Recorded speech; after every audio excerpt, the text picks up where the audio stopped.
여러분, 혹시 집에서 아무리 노력해도 일이 풀리지 않고 가족들 사이에 불화가 잦으며 건강이 자꾸 나빠진다면 지금 당장 집 안팎의 나무와 식물을 한번 살펴보세요.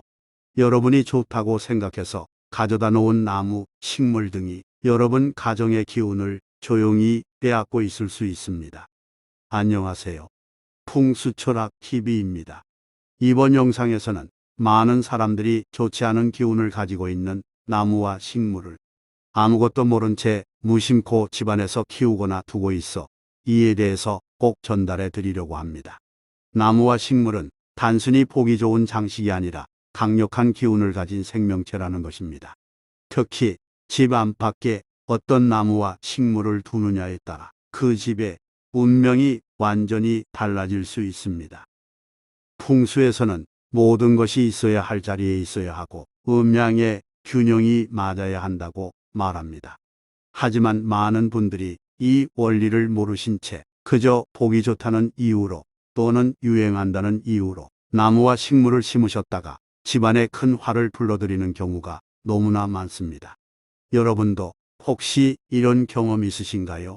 특정 나무를 심은 후 또는 새로운 식물 등을 집안에 들인 후부터 집안에 우환이 끊이지 않고 사업이 자꾸 꼬이고 가족들이 자꾸 아프고 집안 분위기가 무겁고 침울해지는 경험 말입니다.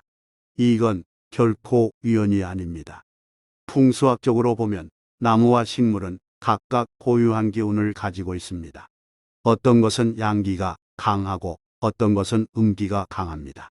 어떤 것은 생기를 불러들이고 어떤 것은 살기를 품고 있습니다. 이런 원리를 모르고 잘못된 나무를 집에 두면 그 나무가 뿜어내는 기운이 집안 전체의 기운을 망가뜨리는 겁니다. 더 큰 문제는 한번 잘못 심은 나무가 뿌리를 내리고 커지기 시작하면 그 악영향이 점점 더 커진다는 겁니다. 처음엔 작은 불화로 시작하지만 시간이 지나면서 재산 손실, 건강 악화, 가정 파탄까지 이어질 수 있습니다. 그래서 오늘 여러분께 오래전부터 내려온 풍수 지식을 바탕으로 절대 집에 두어서는 안 되는 나무와 식물들을 정확히 알려드리려고 합니다. 이 영상 하나로 여러분 가정에 닥칠 수 있는 큰 화를 미리 막을 수 있습니다. 절대 손해보지 마시고 끝까지 함께해 주시길 바랍니다. 자, 그럼 이제 본격적으로 집안을 망하게 하는 나무와 식물들에 대해 말씀드리겠습니다. 첫 번째, 안개꽃입니다. 안개꽃은 생화든 조화든 절대 집안에 두어서는 안 됩니다.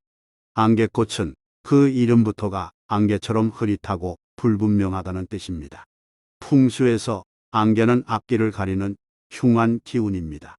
안개꽃을 집에 두면 집안이 안개에 쌓인 것처럼 앞날이 막막해지고 우울하고 침울한 기운이 가득 차게 됩니다.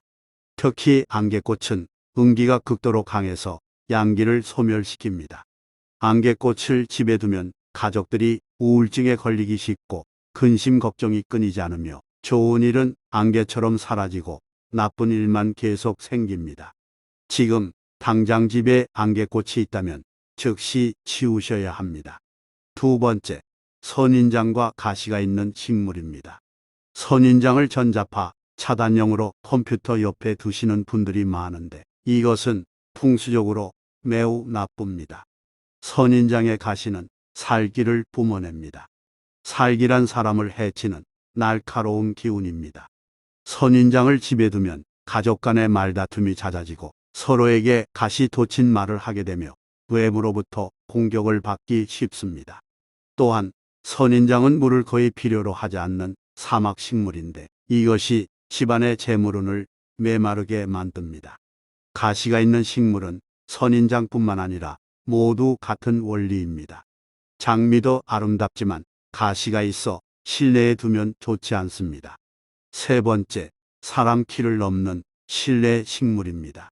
풍수의 원리에서 집안의 주인은 사람입니다. 모든 사물은 사람보다 낮아야 합니다. 그런데 실내 식물이 사람 키를 넘으면 주객이 전도되는 것입니다. 키 큰 식물은 그 자체로 음기가 강하고 사람의 기운을 누르는 힘이 있습니다. 키 큰 식물을 거실에 두면 가족들이 그 식물의 기에 눌려서 기가 약해지고 의욕이 없어지며 성취하는 일이 없게 됩니다. 만약 키 큰 식물이 있다면 반드시 아파트는 베란다 창가에 바짝 붙여두고 일반 주택이라면 문 밖에 두어야 합니다. 실내 공간에서는 절대 사람보다 높은 식물을 두어서는 안 됩니다. 네 번째, 시든 식물과 죽은 나무입니다. 이것은 설명이 필요 없을 정도로 명백합니다. 시들고 죽은 것은 생기가 아니라 사기를 뿜어냅니다. 풍수에서 가장 중요한 것이 생기를 모으고 사기를 피하는 것인데 죽은 식물을 집에 두는 것은 스스로 사기를 끌어들이는 것입니다. 시든 화분을 그대로 두거나 죽은 나무 토막을 장식용으로 두는 것은 절대 금물입니다. 이것은 집안에 죽음의 기운을 불러들이고 가족의 건강을 해치며 모든 일을 실패로 이끕니다. 간혹 나무 토막이 모양이 예쁘다고 집에 두시는 분들이 있는데 반드시 색을 칠하거나 니스를 발라서 가공해야 합니다. 그래야 죽은 기운이 새롭게 태어난 것으로 인정받습니다. 다섯 번째, 수치입니다. 숯을 공기정화나 전자파 차단용으로 집안 곳곳에 두시는 분들이 많습니다. 하지만 숯은 나무를 태워서 죽인 것입니다. 완전히 죽은 나무의 시체와 같습니다. 숯을 그냥 접시에 담아 두거나 바구니에 담아서 집에 두면 죽은 기운이 집안에 가득 차게 됩니다.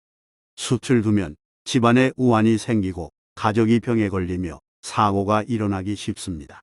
만약 숯을 꼭 두어야 한다면 반드시 다른 장식품과 함께 배치해서 중화시키거나 예쁘게 포장하고 가공해서 죽은 기운을 최소화해야 합니다.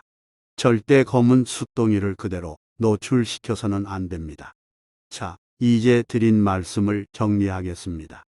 첫째, 실내에는 안개꽃을 절대 두지 마세요. 생화든 조화든 모두 운기가 강하고 우울한 기운을 만듭니다. 둘째, 선인장과 가시 있는 식물은 살기를 뿜으니 실내에 두지 마세요. 셋째, 사람 키를 넘는 실내 식물은 사람의 기운을 누르니 창가나 밖에 두세요. 넷째, 시든 식물과 죽은 나무는 즉시 치우세요. 사기를 불러들입니다. 다섯째, 숲은 죽은 나무입니다. 그대로 노출시키지 말고 포장 또는 가공해서 중화시켜 두세요. 여러분, 풍수는 미신이 아니라 우리 선조들이 수천 년간 경험으로 축적한 생활의 지혜입니다. 나무와 식물이 가진 기운은 실제로 존재하며 그것이 우리 삶에 직접적인 영향을 줍니다. 지금 이 순간 여러분 집을 한번 둘러보세요. 제가 말씀드린 흉한 나무나 식물이 있다면 지금 당장 처리하셔야 합니다. 내일로 미루지 마세요. 하루라도 빨리 흉한 기운을 제거할수록 여러분 가정에 복이 빨리 들어옵니다. 오늘 제가 알려드린 이야기 여러분들 꼭 명심하시길 부탁드리며 실천해 주시기를 다시 한번 바라겠습니다. 그럼 오늘의 이야기는 여기서 마치도록 하겠습니다. 풍수철학TV는 늘 올바른 학문과 올바른 지식을 여러분들께 전하도록 노력하겠습니다. 긴 시간 시청해 주셔서 감사합니다.